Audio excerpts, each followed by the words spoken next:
Hi అండి అందరికీ.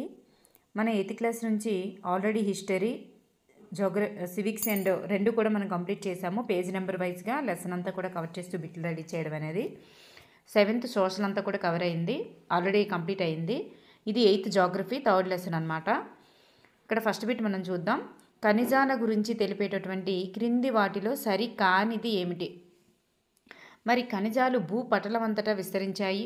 నిర్దిష్ట రసాయన సమ్మేళనంతో సహజంగా లభించే పదార్థమే ఖనిజము. ఖనిజాల విస్తరణ భూమి అంతటా సమానంగా ఉంటుంది. మరి కొన్ని ఖనిజాలు సులభంగా చేరుకోలేని అంటార్కిటికా మహాసముద్ర అడుగు భాగంలోను, ఆర్కిటిక్ మహాసముద్ర అడుగు భాగాల్లోని, అంటార్కిటికాల్లోని ఉన్నాయన్నారు. ఇందులో సరికాంది ఏంటంటే మనకి భూమి అంతటా సమానంగా ఉన్నాయనేది మాత్రం సరికాదు. ఎందుకంటే ఒక దగ్గర ఎక్కువ ఉన్నాయి, ఒక దగ్గర తక్కువ ఉన్నాయి కాబట్టి. సో ఇక్కడ థర్డ్ది సరికాదు. ఈ క్రింది రసాయన ధర్మం ఆధారంగా ఖనిజాలని గుర్తించవచ్చు.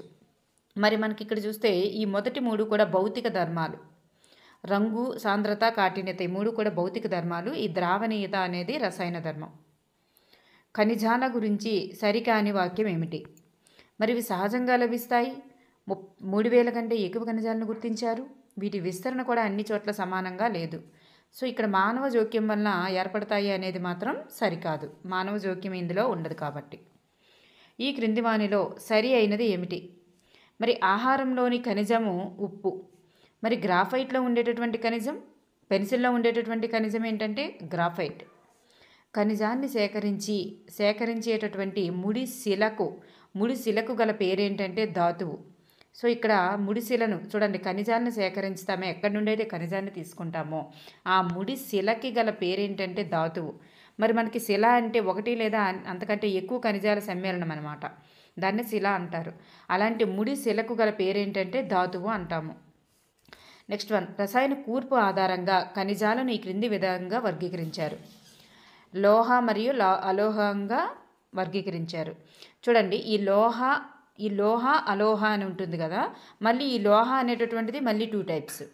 ఫెర్రస్ కలిగి ఉన్నది, ఫెర్రస్ కలిగి లేనిది. అంటే ఇనుము కలిగి ఉండేవి, ఇనుము కలిగి లేనివి అని చెప్పేసి ఉంటాయి అన్నమాట.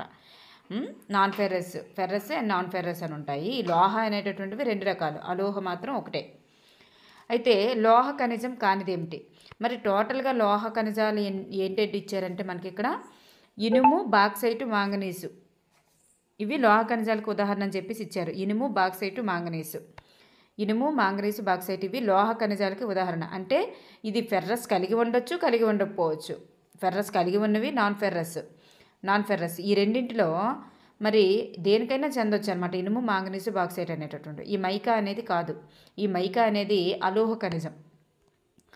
నెక్స్ట్ వన్, లోహ ఖనిజాలను ఈ క్రింది విధంగా విభజించారు. చెప్పాను కదా, లోహ ఖనిజాలు ఇనుప అంటే ఫెర్రస్ కలిగి ఉండేవి, ఇనుపేతర అంటే నాన్ ఫెర్రస్, ఈ 2 రకాలుగా విభజించాం. మరి ఇనుప ఖనిజం కానిది ఏమిటి? అంటే ఫెర్రస్ చూడండి, ఫెర్రస్ కలిగి ఉండేవి, ఫెర్రస్ కలిగి లేనివి అని చెప్పాం కదా, నాన్ ఫెర్రస్ అని. మరి ఈ ఫెర్రస్ కలిగి ఉండే వాటికి మనకి 3 ఉదాహరణగా ఇచ్చారు. ఏంటంటే ఇనుము, మాంగనీసు అండ్ క్రోమైట్. ఈ 3 కూడా మనకి ఫెర్రస్ కలిగి ఉన్నవి అని ఇచ్చారు. ఇనుము, మాంగనీసు, క్రోమైట్ ఈ 3 కూడా ఫెర్రస్ కలిగి ఉన్నవి అని ఇచ్చారు. ఈ జిప్సం అనేది అలోహం. ఈ ఫెర్రస్ కాదు, నాన్ ఫెర్రస్ కాదు, అలోహం అనమాట. ఇవి లోహాలలో 2 రకాలు, ఇవి ఫెర్రస్, నాన్ ఫెర్రస్. అయితే ఇప్పుడు ఈ జిప్సం అనేది అలోహం. నెక్స్ట్ వన్, నాన్ ఫెర్రస్ ఖనిజాలు చూద్దాం. ఇప్పుడు ఆల్రెడీ ఫెర్రస్ ఖనిజాలు చూసాం కదా, 3 ఇనుము, మాంగనీస్, క్రోమైట్ అని. మరి నాన్ ఫెర్రస్ అంటే ఇనుపేతర ఖనిజాలు ఏంటేంటి? బంగారము, సీసము, రాగి,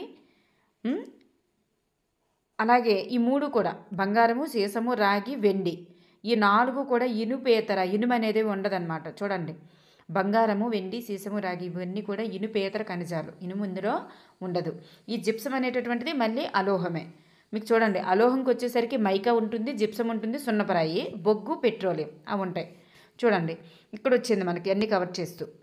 అలోహ ఖనిజం కానిది ఏమిటి?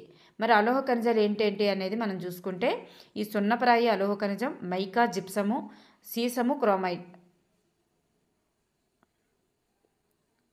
క్రోమైట్ కాదు, మనకి బొగ్గు, పెట్రోలియం ఇవన్నీ కూడా మనకి ఇక్కడ అలోహ ఖనిజాలు అనమాట. అలోహ ఖనిజాలు ఏంటంటే మనకి టెక్స్ట్ బుక్లో ఎన్ని ఇచ్చారు, మనకి 5 ఇచ్చారు. సున్నపరాయి, మైకా, జిప్సము, బొగ్గు, పెట్రోలియం ఇవన్నీ కూడా అలోహ ఖనిజాలు. ఈ సీసము అనేటటువంటిది సీసము అనేది మనకి బంగారము, వెండి, రాగి, సీసము ఇవన్నీ కూడా మనకి నాన్ ఫెర్రస్ అనమాట. అంటే ఇందులో ఇనుము ఉండదు. ఈ క్రోమైట్ అనే దాంట్లో ఇనుము ఉంటుంది. ఇది ఫెర్రస్కి సంబంధించింది, ఇది నాన్ ఫెర్రస్కి సంబంధించింది. ఇవన్నీ కూడా అలోహానికి సంబంధించింది. క్రింది వానిలో ఖనిజాలను వెలికి తీసేటటువంటి పద్ధతి ఏమిటి? మైనింగ్ ద్వారా తీయొచ్చు, డ్రిల్లింగ్ ద్వారా తీయొచ్చు, క్వారీయింగ్ ద్వారా కూడా తీయొచ్చు. ఇవన్నీ కూడా సరి అయినవి. ఈ క్రింది వానిలో విద్యుత్తును, వేడిని ప్రసరింపజేయని మెరిసే స్వభావం కలిగినటువంటి ఖనిజం ఏమిటి? విద్యుత్తును ప్రసరింపజేయదు, వేడిని ప్రసరింపజేయదు, అలాగే మెరిసే స్వభావం కూడా ఉండదు. అవి ఏంటి? అప్పుడు మనకి ఏమవుతాయి? ఇవన్నీ కలిగి ఉన్నవి ఏంటి అంటే లోహాలు. ఇవన్నీ కలిగి ఉన్నవి లోహాలు. మనకి ఏమై ఉండాలి? అలోహమైతే మాత్రం ఇవేవి కూడా లక్షణాలు ఉండదు. లోహాలకి ఈ లక్షణాలు ఉంటాయి. విద్యుత్తును ప్రసరిస్తాయి, వేడి ప్రసరిస్తుంది, మెరిసే స్వభావం కలిగి ఉండేవి లోహాలు. మరి ఇవేవి లేవు అంటే అలోహమై ఉండాలి. ఈ అన్నింటిలో అలోహమైనది ఏంటి? మైకా, సున్నపరాయి, జిప్సము, బొగ్గు, పెట్రోలియం ఇవన్నీ కూడా మనకి అలోహాలు కాబట్టి. నెక్స్ట్ వన్, చాలా లోతులో ఉన్న పెట్రోలియం సహజవాయువును వెలికితీసే పద్ధతి ఏమిటి? చాలా లోతులో ఉన్నటువంటి పెట్రోలియంని, సహజవాయువుని తీసే పద్ధతి డ్రిల్లింగ్. అత్యధిక లోతులో ఉన్నటువంటి ఖనిజ నిల్వలను చేరుకోవాలంటే బోర్లను వేయాల్సి ఉంటుంది. మరి ఆ బోర్లుకి గల పేరేంటి? ఈ క్రింది బోర్లను వేయాల్సి ఉంటుంది. ఆ బోర్లకు గల పేరేంటి? షాఫ్టులు అనేటటువంటి పేరుంది. భూ ఉపరితలానికి దగ్గరలోని ఖనిజాలను సులభంగా తవ్వి తీసేటటువంటి ప్రక్రియ. భూమికి పైభాగంలో, ఉపరితలంలో కొంచెం దగ్గర ప్రాంతంలో ఉన్నటువంటి ఖనిజాలని సులభంగా వెలికి తీసేటటువంటి ప్రక్రియ ఏమిటి? క్వారీయింగ్ అంటారు. క్వారీయింగ్. పీఠభూములలోని అగ్నిశిలలు మరియు రూపాంతర శిలలలో లభించేటటువంటి ఖనిజాలు ఏమిటి? మనకి శిలలు మనకి 3 రకాలను ఇచ్చారు ఇక్కడ. అగ్నిశిలలు, రూపాంతర శిలలు, అవక్షేప శిలలు అని 3 రకాలుగా ఇచ్చారు. మరి ఈ అగ్నిశిలలు, రూపాంతర శిలలలో లోహ ఖనిజాలు ఉంటాయి. ఈ అవక్షేప శిలలలో అలోహ ఖనిజాలు ఉంటాయి అన్నమాట. అలా ఇచ్చారు. మరి అగ్నిశిలలు, రూపాంతర శిలలలో లభించే ఖనిజాలు ఏంటంటే లోహ ఖనిజాలు. నెక్స్ట్ వన్, అలోహ ఖనిజాలలో ఉండేటటువంటి శిలలు ఏంటి? మరి అలోహ ఖనిజాలలో ఉండే శిలలు ఏ శిలలు ఉంటాయని చెప్పుకున్నాం? అవక్షేప శిలలలో అలోహ ఖనిజాలు ఉంటాయని చెప్పుకున్నాం. అవక్షేప శిలా మైదానాలలో గల తరుణ ముడుత పర్వతాలలో ఉండే లోహరహిత ఖనిజం ఏమిటి? లోహరహిత అంటే అలోహ ఖనిజం అని అర్థం, అంతే కదా. మరి అవక్షేప శిలల్లో మనకు ఉండేది అలోహ ఖనిజాలే ఉంటాయి ఎలాగున్నాం. మరి ఈ అవక్షేప శిలా మైదానాల్లో గల తరుణ ముడుత పర్వతాలలో ఉండేటటువంటి లోహరహిత ఖనిజం ఏమిటి? ఆన్సర్ ఈజ్ సున్నపురాయి. నెక్స్ట్ వన్, బొగ్గు, పెట్రోలియం అనేటటువంటి ఇంధన ఖనిజాలు లభించే శిలలు ఏమిటి? మరి రెండు కూడా ఇంధన ఖనిజాలు ఏ శిలల్లో లభిస్తాయంటే అవక్షేప శిలల్లోనే లభిస్తాయి. ఈ అగ్నిశిలలు, రూపాంతర శిలలలో లోహ ఖనిజాలు లభిస్తాయి. ఈ అవక్షేప శిలలలో అలోహ ఖనిజాలు మరియు ఇంధన ఖనిజాలు ఈ రెండు కూడా ఇందులోనే లభిస్తాయి. ఇవి ఇంధన ఖనిజాలు కదా, ఎందులో లభిస్తాయంటే అవక్షేప శిలల్లోనే మనకి లభిస్తాయి. నెక్స్ట్ వన్, ఈ క్రింది ప్రాంతాలు అవి లభించే నిక్షేపాలకు సంబంధించి సరి అయినది ఏమిటి? మరి మనం ఇక్కడ చూసుకుంటే ఫ్రాన్స్లోని కాకసస్ పర్వతాలలో మనకి ఏం లభిస్తాయంటే, మరి కాకసస్ పర్వతాలు ఎక్కడ ఉన్నాయి? ఫ్రాన్స్లో ఉన్నాయి. అలా కూడా గుర్తుపెట్టుకోండి. కాకసస్ పర్వతాలు కలిగి ఉండే దేశం ఏదంటే ఫ్రాన్స్లోని కాకసస్ పర్వతాల్లో ఉండేటటువంటిది లభించేవి ఏంటంటే సున్నపురాయి. మరి ఉక్రెయిన్లో లభించేది మాంగనీస్, అల్జీరియాలో లభించేది పాస్పేట్. ఇవన్నీ కూడా సరి అయినవి. ప్రపంచం మొత్తంలో సగానికి పైగా తగరము, చూడండి, సగం కంటే ఎక్కువ తగరం ఉత్పత్తి ఈ ఖండంలోనే జరుగుతుంది. సగం కంటే ఎక్కువ తగరం ఉత్పత్తి ఎక్కడ జరుగుతుందంటే ఆసియా ఖండంలోనే జరుగుతుంది. నెక్స్ట్ మళ్ళీ ఇంకోటి ఏంటంటే పాయింట్, చైనా మరియు భారతదేశంలో అధిక మొత్తంలో ఏమున్నాయంటే ఇనుప నిక్షేపాలు ఉన్నాయి, ముడి ఇనుప నిక్షేపాలు ఉన్నాయని గుర్తుపెట్టుకోండి. నెక్స్ట్ వన్, ఒక శిల అనేటటువంటిది నీలి రంగులో ఉంటే అందులో ఈ ఖనిజం ఉందని చెప్పవచ్చు. ఒక శిల అనేది నీలి రంగులో ఉందనుకోండి, అందులో ఏ ఖనిజం ఉందని చెప్పవచ్చు? రాగి. ఎటువంటి ఖనిజ నిక్షేపాలు లేని దేశం? ఎటువంటి ఖనిజ నిక్షేపాలు లేని దేశం? స్విట్జర్లాండ్. అపలేచియన్ పర్వతాలు చూడండి, కాకసస్ పర్వతాలు ఫ్రాన్స్, అపలేచియన్ పర్వతాలు ఉండేటటువంటి ప్రాంతం ఎక్కడ ఉంటాయి? ఏ ఖండంలో ఉంటాయి అంటే ఉత్తర అమెరికాలో ఉంటాయి. నెక్స్ట్ వన్, ప్రపంచంలో ప్రముఖ తగరం ఉత్పత్తిదారు చైనా, మలేషియా, ఇండోనేషియా, పైవన్నీ. చైనా, మలేషియా, ఇండోనేషియా, పైవన్నీ. ఈ క్రింది ఉత్పత్తుల్లో ఆ మూడే ఇచ్చారు, ఇంక ఎక్స్ట్రా కూడా లేవు. 3 ఉన్న దగ్గర మాత్రం ఇలాంటివి ఇస్తున్నాను, పైవన్నీ అని. చైనా అగ్రగామిగా ఉన్నటువంటి ఏ ఉత్పత్తిలో చైనా అగ్రగామిగా ఉంది అంటే ఈ 3 ఉత్పత్తుల్లో కూడా చైనా అగ్రగామి అంట. సీసం ఉత్పత్తిలో అగ్రగామి, యాంటిమోనీ ఉత్పత్తిలో అగ్రగామి, టంగస్టన్ ఉత్పత్తిలో కూడా అగ్రగామి. సీసము, యాంటిమోనీ, టంగస్టన్ ఈ 3 ఉత్పత్తుల్లో చైనా అగ్రగామి. అపలేచియన్ పర్వతాల్లో త్రవ్వబడుతున్నటువంటి ఖనిజం ఏమిటి? అపలేచియన్ పర్వతాల్లో త్రవ్వబడుతున్న ఖనిజం ఏంటి అంటే బొగ్గు. ఉత్తర అమెరికాలో ఖనిజ నిక్షేపాలు ఉండేటటువంటి జోన్లు 3 జోన్లను ఇచ్చారమ్మా. 3 జోన్లలో ఖనిజ నిక్షేపాలు ఉంటాయి అని కరెక్ట్గా ఇచ్చారు. ఏంటంటే ఉత్తర కెనడాలోని అపలేచియన్ పర్వతాల ప్రాంతము, పశ్చిమ కార్డెల్లరాస్లో ఉందంట. ఉత్తర కెనడా, అపలేచియన్ పర్వతాలు, పశ్చిమ కార్డెల్లరాస్ ఈ 3 జోన్లలో కూడా ఉత్తర అమెరికాలోని ఖనిజ నిక్షేపాలు ఉన్నాయని ఇచ్చారు. ఈ 3 జోన్లు గుర్తుపెట్టుకోండి. ప్రపంచంలో ఇనుము ఉత్పత్తిలో అగ్రగామిగా ఉన్నటువంటి ఖండం ఏది? ఇనుము ఉత్పత్తిలో అగ్రగామిగా ఉన్నటువంటి ఖండం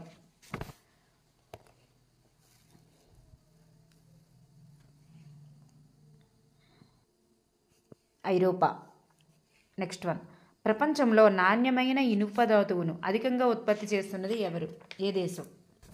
చూడండి, ఇనుప నిక్షేపాలు ఎక్కువగా ఉన్నది ఐరోపా, కానీ నాణ్యమైన ఇనుప ధాతువును అధికంగా ఉత్పత్తి చేస్తున్నది బ్రెజిల్. దక్షిణ అమెరికాలో ఉంటుంది బ్రెజిల్. ఈ క్రింది వానిలో దక్షిణ అమెరికాలోని దేశాలు ఆయా చోట్ల ఉత్పత్తి అయినటువంటి ఖనిజాలకు సంబంధించి సరి అయినది ఏమిటి? మరి బ్రెజిల్లో నాణ్యమైన ఇనుము ఉత్పత్తి అవుతుంది. మరి చిలీ మరియు పెరు, చూడండి టెక్స్ట్ బుక్లోని ఈ లెసన్ వెనకాల మనకి ముఖ్యాంశాల తర్వాత బిట్స్ ఇచ్చారు, అంటే అభ్యాసాల దగ్గర బిట్స్ ఇచ్చారు కదా, అందులో ఇది ఇచ్చారనమాట. రాగి అత్యధికంగా ఉత్పత్తి చేస్తున్నది ఏది అని. చిలీ, పెరు ఈ 2 గుర్తుపెట్టుకోండి. రాగిని అత్యధికంగా ఉత్పత్తి చేస్తున్నది చిలీ, పెరు. నాణ్యమైన ఇనుము అనేసరికి బ్రెజిల్ గుర్తుంచుకోండి. నెక్స్ట్, బ్రెజిల్ మరియు బొలీవియా.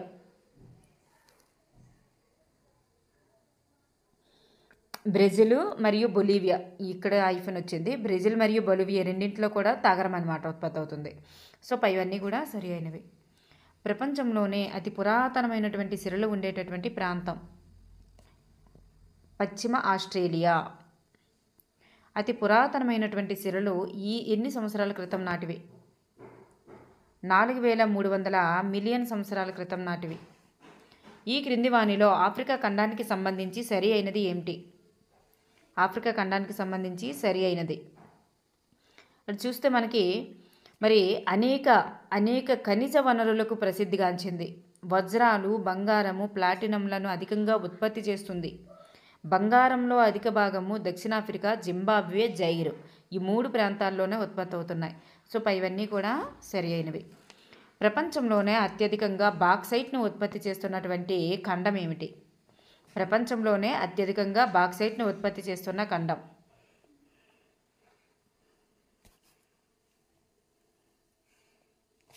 ఆస్ట్రేలియా. పశ్చిమ ఆస్ట్రేలియాలో బంగారం నిల్వలు అధికంగా గల ప్రాంతం. పశ్చిమ ఆస్ట్రేలియాలో బంగారం నిల్వలు అధికంగా గల ప్రాంతం కల్గూర్లీ, కూల్గార్డీ. ప్రిన్స్ చార్లెస్ పర్వతాలు గల ఖండం చూడండి. కాకసస్ పర్వతాలు ఫ్రాన్స్ అని వచ్చింది. నెక్స్ట్ ఇంకొక పర్వతాలు వచ్చింది కదా మనకి, అపలేచియన్ పర్వతాలు ఉత్తర అమెరికా అని వచ్చింది. అలాగే ప్రిన్స్ చార్లెస్ పర్వతాలు అనేవి వచ్చింది. సో మీరు ఇవన్నీ కూడా గుర్తుపెట్టుకోవాలి తప్పనిసరిగా. ప్రిన్స్ చార్లెస్ పర్వతాలు ఎక్కడ ఉన్నాయంటే తూర్పు అంటార్కిటికాలో ఉన్నాయన్నమాట. ఇక్కడ మనం ఆప్షన్సే రాంగ్ ఇచ్చుకున్నాం. తూర్పు అంటార్కిటికా అనేది గుర్తుపెట్టుకోండి. తూర్పు అంటార్కిటికా, ఓకేనమ్మా, గుర్తుపెట్టుకోండి. తూర్పు అంటార్కిటికాలో ఉన్నాయన్నమాట ప్రిన్స్ చార్లెస్ పర్వతాలు. మరి ఇక్కడ ప్రిన్స్ చార్లెస్ పర్వతాల్లో సమీపంలో ఎక్కువగా ఏమున్నాయని అంచనా వేస్తున్నారంటే ఇనుము ఉందని, ఇనుము ఎక్కువగా ఉందని అంచనా వేస్తున్నారు. బిట్టు ఉంది. నెక్స్ట్ ట్రాన్స్ అంటార్కిటికాలో పెద్ద మొత్తంలో ఉన్నది ఏంటి? ట్రాన్స్ అంటార్కిటికాలో పెద్ద మొత్తంలో ఉన్నది బొగ్గు. మరి తూర్పు అంటార్కిటికాలో ఉన్నటువంటి ప్రిన్స్ చార్లెస్ పర్వతాలలో అధికంగా ఉండేది ఇనుము నిల్వలు అధికంగా ఉన్నాయి. క్రింది వానిలో సరి అయినది ఏమిటి?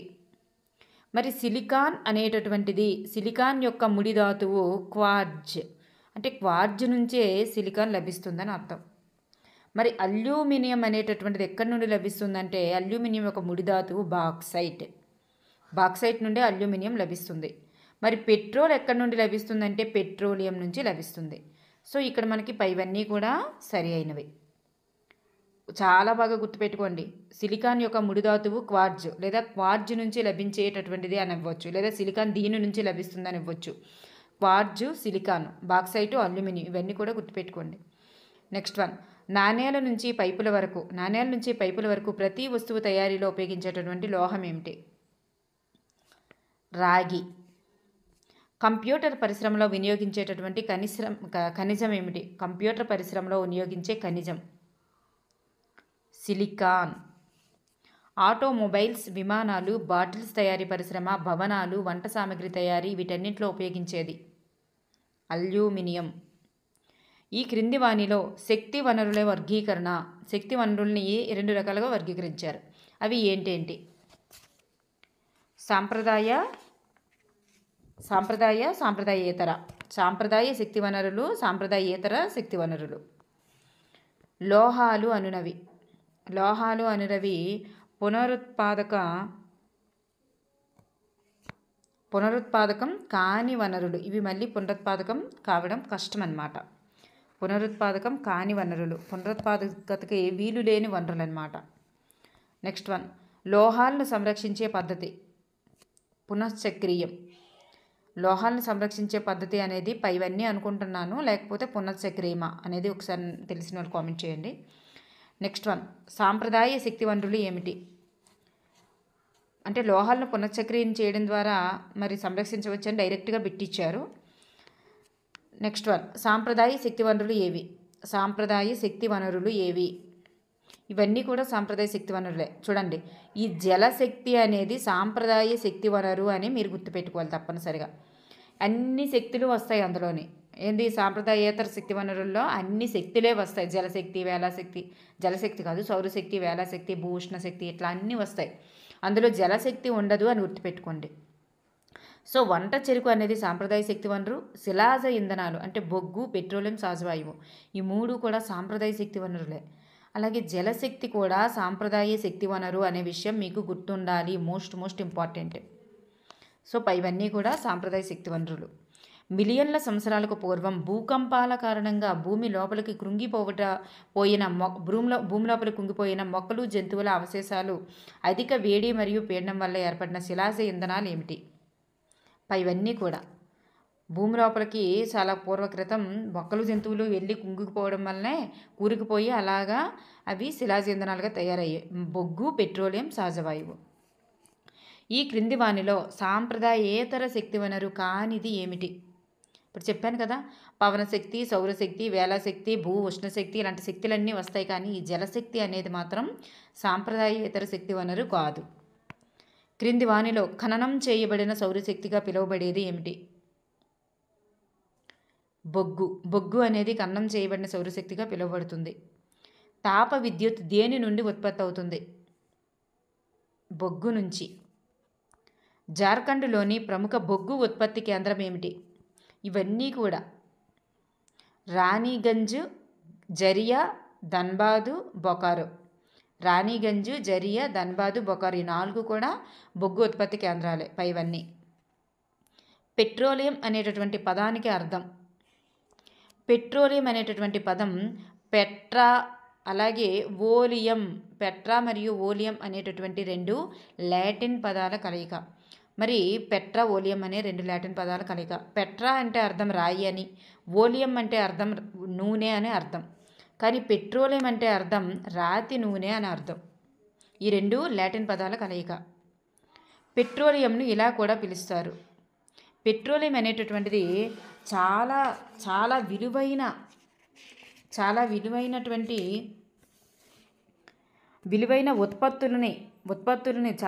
ఉత్పత్తులని కలిగి ఉంది కాబట్టి, అంటే పెట్రోలియం వాటి ఉత్పత్తులు చాలా విలువైనవి కాబట్టి దాన్ని మనం నల్ల బంగారం అని పిలుస్తాం. పెట్రోలియం ఉత్పత్తులన్నీ విలువైనవి కావడం వల్లే దాన్ని మనం నల్ల బంగారం అని పిలుస్తాం. పెట్రోలియం ఉత్పత్తి ఏమిటి?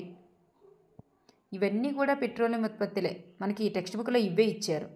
డీజిలు, పెట్రోలు, కిరోసిను, మైనము, ప్లాస్టిక్ కూడా, కందెనలు, ఇవన్నీ కూడా పెట్రోలియం ఉత్పత్తులే. ముఖ్యమైన పెట్రోలియం ఉత్పత్తి దేశాలు ఏమిటి? Iran, Iraq, Saudi Arabia, Qatar. Iran, Iraq, Saudi Arabia, Qatar, ఈ నాలుగు కూడా Iran, Iraq, Saudi Arabia, Qatar, ఈ 4 కూడా పెట్రోలియం ఉత్పత్తి దేశాలు. భారతదేశంలో పెట్రోలియం ఉత్పత్తి చేసేటటువంటి కేంద్రాలు ఏమిటి? పైవన్నీ కూడా ఈ 3 ఇచ్చారు మనకు టెక్స్ట్ బుక్లో. అస్సాంలోని బిగ్ బాయ్ అనేటటువంటి పెట్రోలియం ఉత్పత్తి కేంద్రం ఎక్కడ కలదు అని అడగొచ్చు. అస్సాం అని గుర్తుపెట్టుకోండి. ఇందులో కొంచెం టఫ్ అయిన బిట్లే ఎక్కువగానే ఉన్నాయి. బొంబాయి హైవే అనేది మనకు తెలుసు ముంబైలో ఉంటుందని, ఇది కూడా పెట్రోలియం ఉత్పత్తి కేంద్రమే. మరి కృష్ణా గోదావరి నది డెల్టాలు అంటే కేజీబీ బేసిన్ అంటారు, ఇది కూడా పెట్రోలియం ఉత్పత్తి కేంద్రమే. కానీ ఈ బిగ్ బాయ్ అనేటటువంటి పెట్రోలియం ఉత్పత్తి కేంద్రం కలిగిన రాష్ట్రం ఏదంటే అస్సాం అని గుర్తుపెట్టుకోండి. సో ఇవన్నీ కూడా పెట్రోలియం ఉత్పత్తి కేంద్రాలే. క్రింది వానిలో సహజ వాయువుకు సంబంధించి సరి అయినది ఏమిటి? సమృద్ధిగా లభించేటటువంటి స్వచ్ఛమైన హైడ్రోకార్బన్ అన్నమాట ఇది. సహజవాయువు అనేది హైడ్రోకార్బన్. బొగ్గు విడుదల చేసే కాలుష్య కారకాలలో ఇది ఒక 10% కూడా విడుదల చేయదు. బొగ్గు ఎంతో కాలుష్యం విడుదల చేస్తుంది, అందులో ఒక 10% కూడా ఇది విడుదల చేయదు. మరి విద్యుత్ కొరకు బొగ్గును మండించినప్పుడు విడుదలయ్యే కార్బన్ డైఆక్సైడ్ ఎక్కువగా ఉంటుంది. మరి అందులో సగం కార్బన్ డైఆక్సైడ్ కూడా ఇది విడుదల చేయదంట. అది బొగ్గు విడుదల చేసే కాలుష్యంలో 10% విడుదల చేస్తుంది, అంటే కార్బన్ డైఆక్సైడ్లో సగం కార్బన్ డైఆక్సైడ్ కూడా విడుదల చేయదు. సో ఇవన్నీ కూడా సరి అయినవి. నెక్స్ట్ వన్, పర్యావరణ హిత వాహన ఇంధనం ఏమిటి?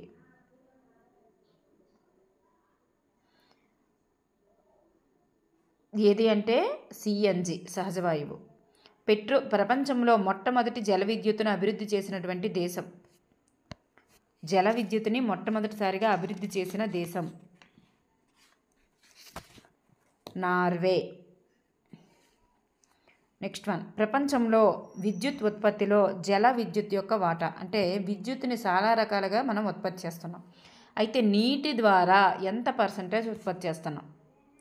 నీటి ద్వారా 4వ వంతు అంటే పావు భాగం, 4వ వంతు లేదా 1/4వ వంతు, చూడండి 4వ వంతు లేదా పావు 25% లేదా పావు భాగము, ఆప్షన్స్లో ఏదైనా ఇవ్వచ్చు. పావు భాగము 25% లేదా 1/4వ వంతు, ఇది జల విద్యుత్తు యొక్క వాటా. జల విద్యుత్తులో అగ్రగామిగా ఉన్నటువంటి దేశాలు ఏమిటి? జల విద్యుత్తులో అగ్రగామిగా ఉన్నటువంటి దేశాలు పైవన్నీ కూడా ఈ పరాగ్వే, నార్వే, బ్రెజిల్, చైనా, ఇవన్నీ కూడా జల విద్యుత్తులో అగ్రగామిగా ఉన్నటువంటి దేశాలు. భారతదేశంలో ముఖ్యమైన జల విద్యుత్ కేంద్రాలు ఏమిటి? ముఖ్యమైన జల విద్యుత్ కేంద్రాలు బాక్రానంగల్, గాంధీ సాగర్, నాగార్జున సాగర్, దామోదర లోయ ప్రాజెక్టు, ఈ 4 కూడా. బాక్రానంగల్, గాంధీ సాగర్, నాగార్జున సాగర్, దామోదర లోయ ప్రాజెక్టు, ఈ 4 కూడా. సలార్ విద్యుత్ కేంద్రం, సలార్ జల విద్యుత్ కేంద్రం ఉండే రాష్ట్రం. మరి సలార్ జల విద్యుత్ కేంద్రం ఎక్కడ కలదు? జమ్మూ కాశ్మీర్. పిక్చర్స్లో ఉన్నవి ప్రతిదీ చదవాల్సిందే. సాంప్రదాయేతర శక్తి వనరు ఏమిటి? సాంప్రదాయేతర శక్తి వనరులు ఏవి అంటే ఈ 6 కూడా మనకి సాంప్రదాయేతర శక్తి వనరులుగా ఇచ్చారు, 6. అదే సాంప్రదాయ శక్తి వనరులు అనేసరికి మనకి వంట చెరకు, మరి శిలాజ ఇంధనాలు, జలశక్తి, ఆ 3ంటిని ప్రస్తావించారు. ఇక్కడికి వచ్చేసరికి 6: పవనశక్తి, సౌరశక్తి, వేలాశక్తి, అణుశక్తి, బయోగ్యాసు, భూషణ శక్తి, ఈ 6ంటిని మనకి సాంప్రదాయేతర శక్తి వనరులుగా ఇచ్చారు. ట్రాఫిక్ సిగ్నల్స్ కోసం వాడేటటువంటి విద్యుత్తు ఈ క్రింది విధంగా లభిస్తుంది. సౌరశక్తి ఫలకలు అనేటటువంటివి ఏర్పాటు చేస్తారు వాటికి పైన. నెక్స్ట్ వన్, ఈ క్రింది వానిలో సరి అయినది ఏమిటి? మరి గాలి అనేటటువంటిది తరగని శక్తి వనరు. గాలి మరలను పురాతన కాలం నుండి ఉపయోగిస్తున్నారు. గాలి మరలు ఉంటాయి కదా, అవి గాలి కాదు, గాలి. అనేక గాలి మరల సముదాయాన్నే మనం పవన క్షేత్రం అంటారు. సో పైవన్నీ కూడా సరి అయినవి. ఈ క్రింది వానిలో సౌరశక్తి గురించి సరికానిది ఏమిటి? ఇది తరగనిది, వ్యాప్తి ఎక్కువ, వృధా తక్కువ, అలాగే కాలుష్య రహితము, కానీ ఇది చౌకైనది అయితే కాదండి. సౌరశక్తి అనేటటువంటిది కొంచెం ఖరీదైనదే. వాటిని ఏర్పాటు చేయాలంటే కొంచెం ఖరీదుతో కూడుకున్నవే. అందుకే సౌరశక్తి ఫలకాలు మనం ఏర్పాటు చేసుకోలేకపోతున్నాం. ఇది ఖరీదైనది, ఇది ఖరీదైనది, తరగనది, తరగదు అంత వేగం. మనకి సౌరశక్తి తరుగుతుందా? తరగదు. వ్యాప్తి ఎక్కువ, వృధా కూడా ఎక్కువే. కాలుష్య రహితమైనది. ఓకేనండి. నెక్స్ట్ వన్, హరిత గృహ ప్రభావానికి కారణమైనది ఏమిటి? హరిత గృహ ప్రభావానికి కారణమైనది ఏంటి అంటే మనకి బయోగ్యాస్. బయోగ్యాస్ అనేటటువంటిది హరిత గృహ ప్రభావానికి కారణమవుతుంది. ఈ క్రింది ప్రాంతాల్లో పవన శక్తి క్షేత్రాలు కలవు. పైవన్నీ కూడా ఈ 6 దాంట్లో కూడా పవన శక్తి క్షేత్రాలు ఉన్నాయి. Netherland, Germany, Denmark, UK, America, Spain. ఎన్ని ప్రాంతాల్లో? 6 ప్రాంతాల్లో కూడా పవన శక్తి క్షేత్రాలు కలవు. కల్పకం అణు విద్యుత్ కేంద్రం. కల్పకం అనేటటువంటి అణు విద్యుత్ కేంద్రం పిక్చర్ కింద ఉంది మనకి, కల్పకం అణు విద్యుత్ కేంద్రం అని. మరి కల్పకం అణు విద్యుత్ కేంద్రము ఏ రాష్ట్రంలో కలదు? తమిళనాడు. ఓకేనండి. నెక్స్ట్ వన్, కేరళలోని మోనోజైట్ ఇనుప క్షేత్రాలలో అధిక పరిమాణంలో ఉన్నటువంటి ఖనిజం ఏమిటి? థోరియం అనేటటువంటి ఖనిజం. భారతదేశంలో వివిధ రాష్ట్రాల్లో గల అణు విద్యుత్ శక్తి కేంద్రాల జతలలో సరికానిది ఏమిటి? ఆల్రెడీ మనకు ఒక అణు విద్యుత్ శక్తి కేంద్రం చెప్పాను. ఏంటి? కల్పకం అణు విద్యుత్ కేంద్రం తమిళనాడు అని. ఈ కల్పకం అనేటటువంటిది తమిళనాడు అని చెప్పాను. సో మనకి కర్ణాటక అయితే కాదు. ఈ మహారాష్ట్ర తారాపూర్, రాజస్థాన్ రాణా ప్రతాప్ సాగర్, ఉత్తరప్రదేశ్ నరోరా. చూసుకోండి, గుర్తుపెట్టుకోండి. మహారాష్ట్ర తారాపూర్, రాజస్థాన్ రాణా ప్రతాప్ సాగర్, ఉత్తరప్రదేశ్ నరోరా. ఈ కర్ణాటకలో ఉన్నది ఏంటంటే కైగా అనేటటువంటి ప్రాంతం వద్ద మనకి మరి అణు విద్యుత్ కేంద్రం కలదు. నెక్స్ట్ వన్, ప్రపంచంలో అత్యధిక సంఖ్యలో ఉష్ణశక్తి కేంద్రాలు కలిగి ఉన్నటువంటి దేశం ఏమిటి? అమెరికా. భూ ఉష్ణశక్తి కేంద్రాలు అత్యధికంగా కలిగినది అమెరికా. మణికరణ్ భూ ఉష్ణశక్తి కేంద్రం ఎక్కడ కలదు? హిమాచల్ ప్రదేశ్లో కలదు. మణికరణ్ హిమాచల్ ప్రదేశ్. భూ ఉష్ణశక్తి కేంద్రాలు కలిగిన పొగాలోయ ఉన్న ప్రాంతం ఏమిటి? భూ ఉష్ణశక్తి కేంద్రాలు కలిగిన పొగాలోయ ఉన్న ప్రాంతం